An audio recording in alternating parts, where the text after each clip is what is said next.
I too am very grateful for being here, and in addition to the whole staff of Little Patuxent Review, I particularly want to thank Ilsa Monroe, without whose canny criticism my forthcoming collection of short stories would have a really not very good title, and thanks to her it is retitled, and she also made a lot of wonderful suggestions. And so I just feel so grateful, as was said by others, to be part of this community. It's a very nurturing, very helpful community.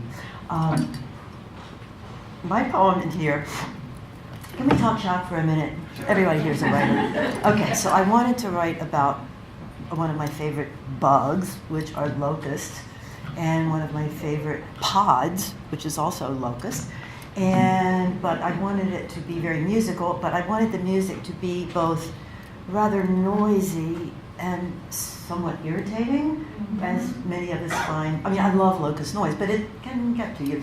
So what did I choose to do but write a very heavily alliterative line, not too much unlike medieval lines, only breaking some rules, heavy alliteration, a huge buzz of assonance, and I ended up with something I discovered this morning to be a poem which is such a total tongue twister, it can't be read aloud. So everybody's just going to read it to themselves. No, I'm kidding. I will try.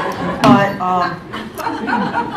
I mean, and I have to read, it wants to just quickly, it has to go slowly because the mouth just won't work any better. This is on page 29 and a teeny piece on 31 called Locust Songs. 1. Locust tree pods near Johns Hopkins, F major. When I leaned down to lift a narrow fellow fallen into grass and ground, gray with first frost, I felt its leather and leapt heartily, heart-startled on a vector's vibration, torrent and tumble of touch, weather, shoe leather, my father, his witch hazel bristles when we walked Wyman Glen, the hayfoot, strawfoot, left, right of it, until little arms aloft. Carry me, the kid insisted, cold at Cold Spring Lane, how long gone from home, living in a long gone Baltimore, in autumn among the seeds and leaves of locust trees.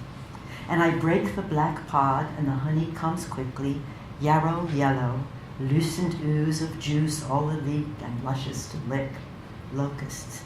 Did the Bible-blessed Baptist eat of those bean pods? 40 unfathomable days in the desert, thus the Spirit to save and sing.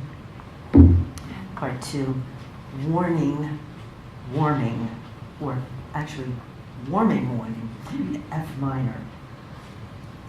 And by the way, locusts do sing in an identifiable pitch depending on species. Around here, they really do sing in what on my piano is the key of F. And so that's why these songs are in F. Warning, F minor. Rocket of Baltimore-born aeronaut or astronaut out of a spacecraft circling the bright blue earth, down into honeyed heat abuzz with the busy lilting of locusts, and the flyer, though dizzy and dazzled, will softly say, surely my city is singing its sweet August cicada song. The other day I opened the heat-swollen house door, letting cloud upon cloud of bug tune tumble inside, and near the foyer fiddled with the elderly upright piano to know I still knew that males mad to mate buzz their brittle-limbed love faithfully in the key of F. And I did. In tune with this magical music of spheres, eternal verity ever so perfectly pitched, I knew what I knew. The weather was the weather of blistering Baltimore August in its dogged downwinding, and I knew that June was just ending and the world was unwell.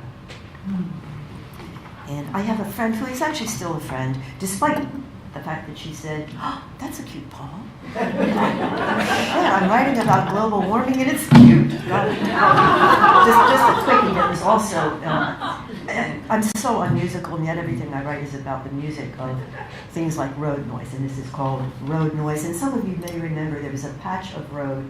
Bruce, hi. Farsightedness, hello Bruce.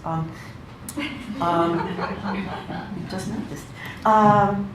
there was a patch of road on the way from Baltimore to Columbia where during a certain amount of construction, very briefly, your tires played an actual tune, maybe 4 or 5 notes. And I always thought, if I could identify the notes, they would have letters and they might spell something that would solve the mysteries of the universe in A to G.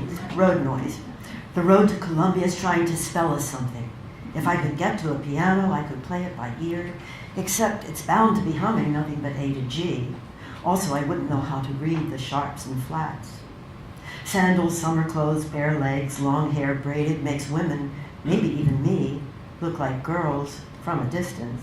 And there's plenty of distance on 695 toward that invented city if we measure it in distance between where we are now and where we were in 1965. Or the distance between home safe and a hitchhiker with cowslips mashed into her hair. Look past that tank top girl in the Mazda. There's the police barracks' old chain link fence where handcuffed bandana girls hung like charms on a bracelet. You remember those girls. I'm jealous of every one of them, including the one that was me. Thank you.